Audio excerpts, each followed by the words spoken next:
और याद रखना, जवानी बिगाड़ ली तो बुढ़ापा बिगड़ जाएगा। दिन में ऐसा कोई काम मत करना कि रात को आप चैन से सो ना सको, और रात में कोई ऐसा काम मत कर लेना कि दिन में मुंह दिखाने के काबिल नहीं बचे।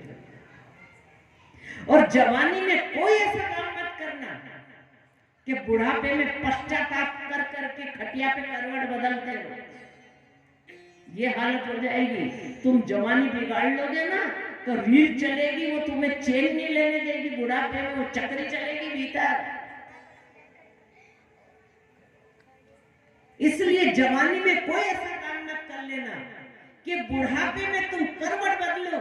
नींद नहीं आती है, सो नहीं सकते हो, सारी रात जगते हैं बूढ़े लोग। और बुढ़ापे में कोई ऐसा काम मत करना कि तुम्हें हाथ फैलाना पड़े। ये कलयुग है। अपने पास रखना कुछ, हाथ नहीं फैलाना पड़े।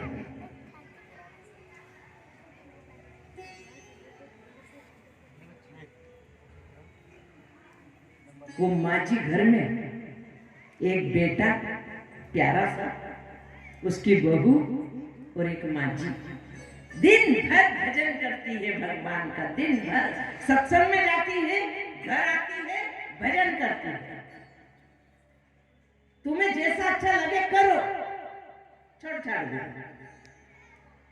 और फिर कहने लगी रे, उसका बेटा बोला, बेटा क्या बोला, मैंने कहा माँ ये इतना भजन बंद कर, तो इतना भजन क्यों करती है?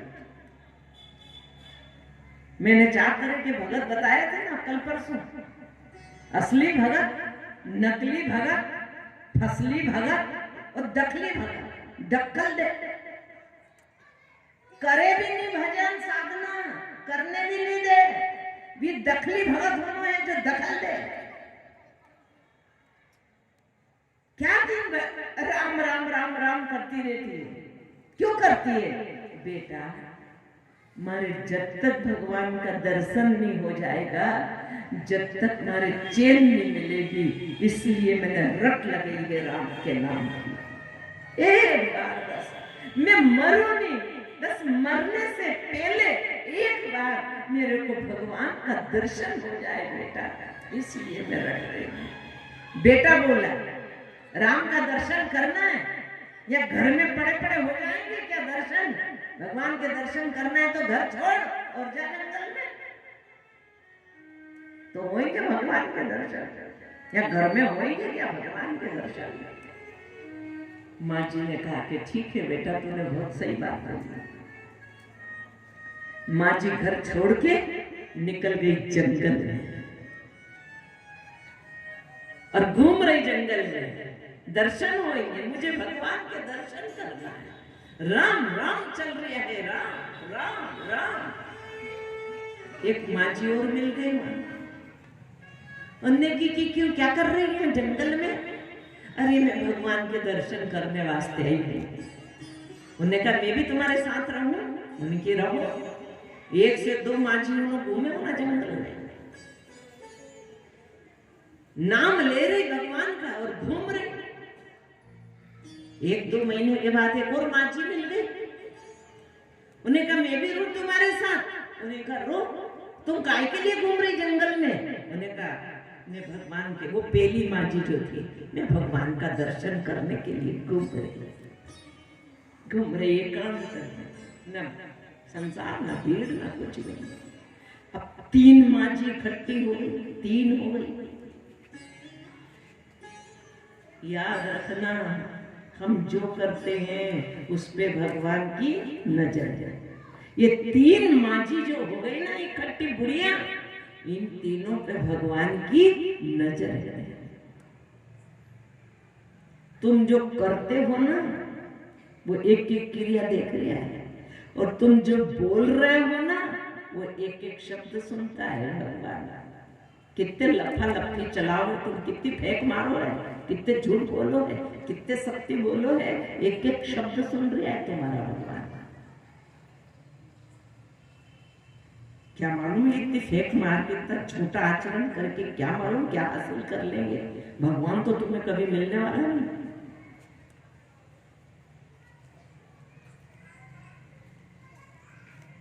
भगवान की तीनों माजी के ऊपर नजर है। भगवान ने कहा कि ठीक है यार, ये बेचारी कब तक भटकेगी जंगलों में। तो ये तीनों जिस रास्ते से जा रही थी, भगवान ने सोने की असरपियों का भरा झोला पटक दिया सामने। वो पटक दिया। आगे आगे वो माजी थी जो घर छोड़ के निकली थी, आगे आगे वो तो निकल गया। उसे क्या लेना देना उससे, वो तो भगवान के दर्शन के लिए निकली है, वो निकल गया। और जो दूसरे नंबर में थी बीच में, उसने झोला उठाया और गई। वो तो घर ले गई, धन माया सोना ले गई। अब बची दो माजी बची। अब ये घूम रही जंगल में। अब थोड़ी और आगे गई तो भगवान ने एक सोने की ईंट पटकी। वो ईंट आई गई, घूम फिर के ईंट की कथा आई गई। आज मैंने ईंटें देखी इसलिए आ गया। आज मैंने हाथ में संचा लेके देखा, हाथ में लेके नहीं देखा था, तो हाथ में मैंने संचा लेके देखा। हाँ, मैंने भी अगर ये संचा जरा भी मैंने आगे पीछे देखा, ये जरा भी अगर टेढ़ा मेढ़ा हो, ये आंका बांका हो, तो 10 लाख 50 लाख सब ईंटें बेकार हो जाएंगी, सब टेढ़ी मेढ़ी हो जाएंगी। याद रखना, केवल संचा गड़बड़ है तब 50 लाख ईंट है या 10 लाख ईंट है, सब बेकार हो जाएगी। संचा सही होना चाहिए।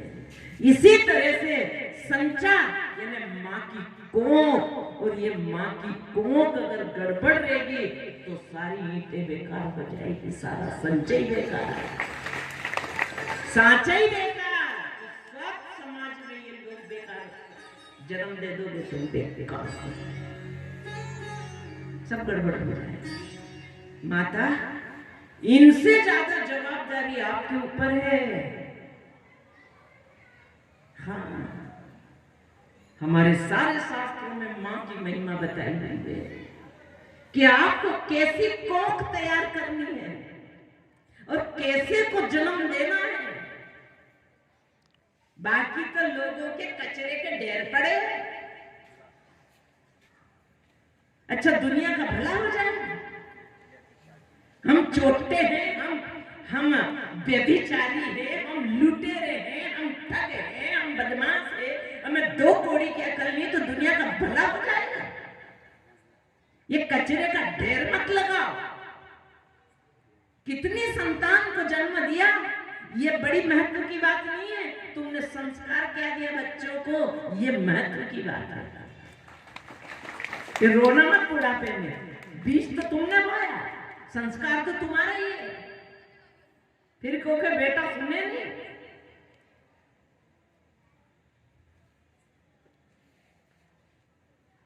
ऐसा निर्माण करती है माँ, अपने बच्चे का हर हरकत पे उसकी नजर है, हर बात पे उसकी नजर है, वो मैं टोकती है।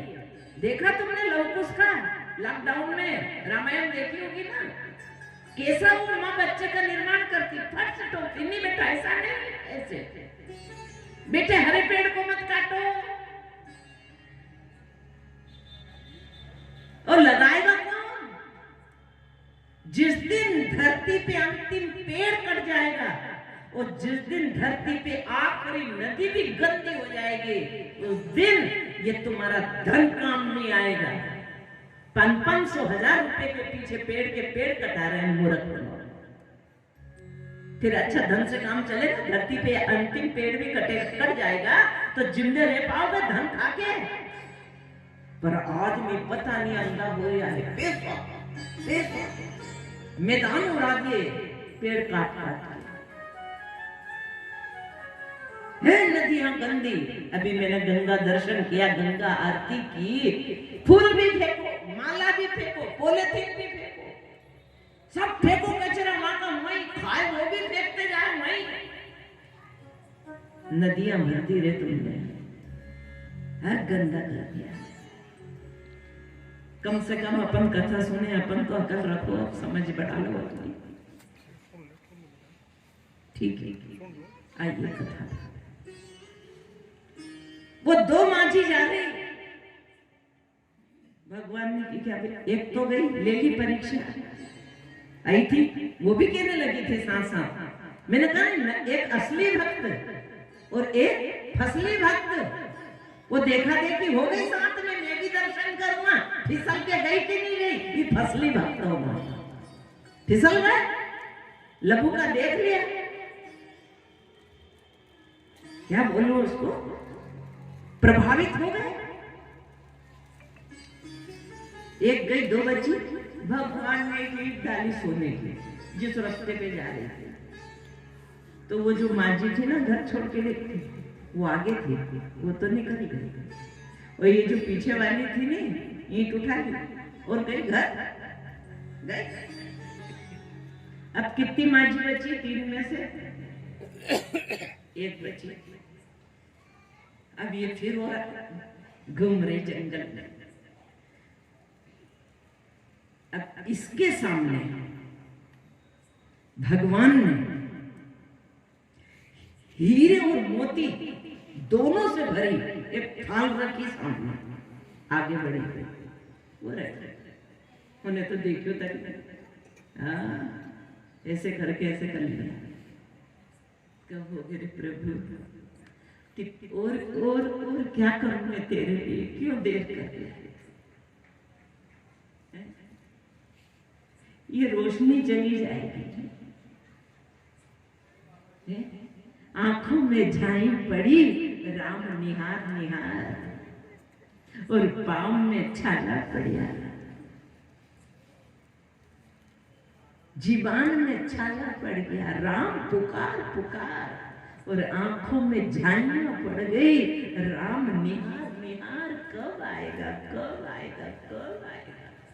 और जब वो हीरे मोती पड़े रह गए, माझी आगे बढ़ गई, बस सामने जाके भगवान प्रकट हो गए। सच्चिदानंद भगवान नारायण सामने जाके प्रकट हो गए। वो गिर पड़ी, धड़ाक से ऐसी कैसी गिर गई, बस एक झलक देखने को तड़प रही थी पूरे जीवन भर से प्रभु, एक झलक देखने को, और प्राण छोड़ दिए। और जैसे ही प्राण छोड़े, और भगवान उसको तुरंत विमान लेके आए, और विमान में लेकर के उसको गए, सूक्ष्म शरीर को लेके गए भगवान। इसलिए अपन सभी दिख रहे, इतना सारा हमजा भगवान की तरफ चल रहा है, और जो भगवान परीक्षा लेगो नहीं, तो शायद जो सच्चा रहेगा वो एक आदि निकलेगा। मनुष्याणां सहस्रेषु कश्चित् यतति सिद्धे यततामपि सिद्धानां कश्चिन् मां वेति तत्त्वतः। हे अर्जुन, ये लाखों लोग मेरी तरफ चलते हुए दिखते हैं, लेकिन पहुंचता कोई बिरला है, कोई बिरला। जब हकीकत में भगवान को प्यार करता हूं,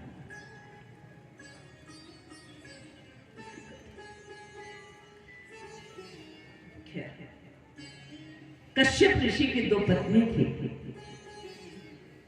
एक थी कद्रु, एक थी विनिता।